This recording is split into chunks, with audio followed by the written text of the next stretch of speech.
Hey guys, Scott here. It's no secret that I have been loving Nemesis for pretty much 2 months straight now. I have somehow still not gotten tired of him. I don't know why, but I have, I think, found my most effective build for it. It's hardly a unique build. This is a build that is commonly known as a Shaman build. It's where you run all hex perks and you have all totems on, that's just every single one of your perk slots.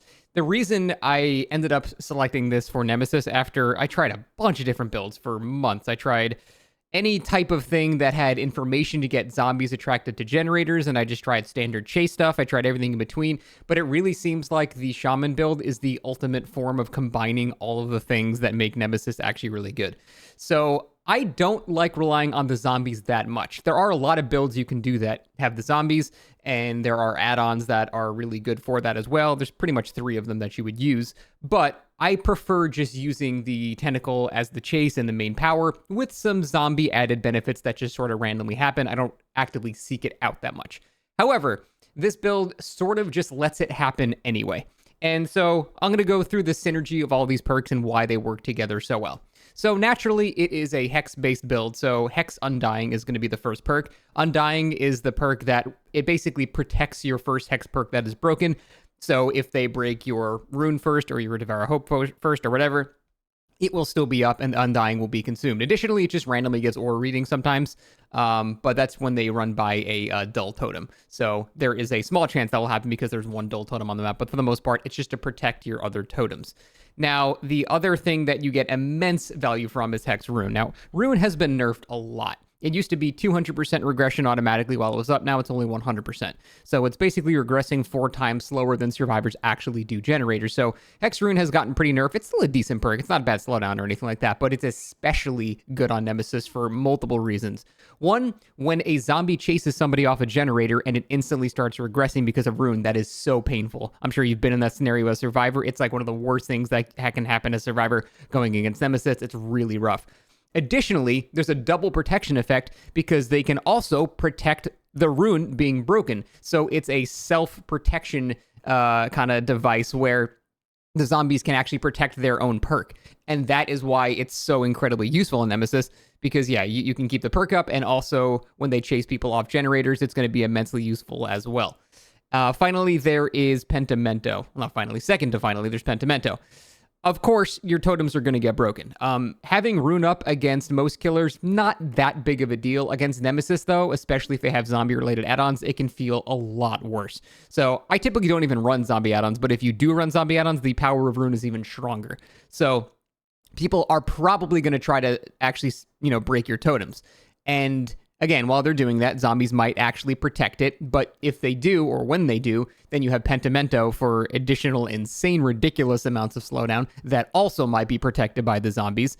And then finally, as a just last ditch, maybe they actually don't break any totems at all. Maybe they just, they're just going to power through it, and that's really scary. If you have a build that relies on Pentimento for your slowdown, that is basically the main counter, unless you have Devour Hope. Devour Hope is probably the only hex perk in the game that is simply too strong to ignore. Once it gets powered up to 3 stacks, the entire game essentially just stops, and everyone has to go find that totem, or the game is going to snowball into everyone just getting moried, and then the game is pretty much over. So Devour Hope is basically the backup plan. The primary slowdown is Rune and Pentimento, and that's really all you kind of need. But Devour Hope is for when you eventually get teams that are actually, just going balls out on gens, and they're just going for it and not breaking any totems.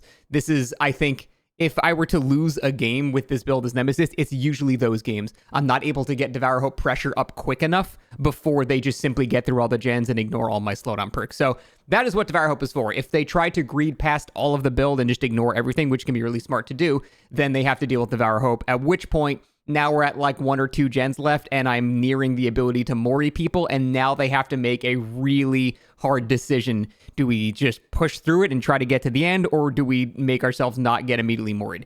So it's a really, really tough dilemma for survivors to deal with, and I will be honest, most people in solo queue are just terrible at dealing with Pentimento. I know it sucks. I don't know how many times I can try to teach people how to deal with Pentimento, but they just won't do it. So if you throw on Pentimento on a build, unfortunately, it's just going to be really strong against most teams. And although I don't really feel super nice about it, I can't help the fact that it's mostly because they just simply don't know how to break their own totems. that they've broken. They just need to have basic object permanence and remember which hexes they've broken, and then just go break the Pentimento once it's relit. But that is why the build has such insane synergy. Again, I've tried so many other types of builds on Nemesis, but this just seems to be the most guaranteed wins that I could have. Again, every once in a while, I get a really bad map with really bad totems, and I lose like 3 totems right off the bat, which is cool because I get Pentimento right off the start too at 5 gens. That's great.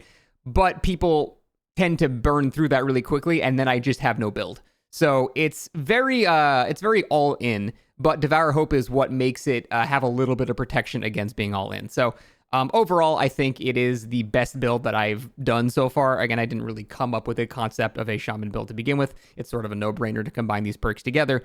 But I think on Nemesis, he is probably one of the best users of this particular build, especially if you use the zombie-related movement speed add-ons as well. So if you want to increase your Nemesis win rate, I would definitely recommend trying this out. Try to get that Devour Hope as quickly as possible. And if not, if that's taking too long, then you probably still have a bunch of slowdown with everything else. So that is the build I've been using. I just wanted to help out you guys a little bit if you're struggling with Nemesis at all. But that's about it. Thanks for watching. See you next time.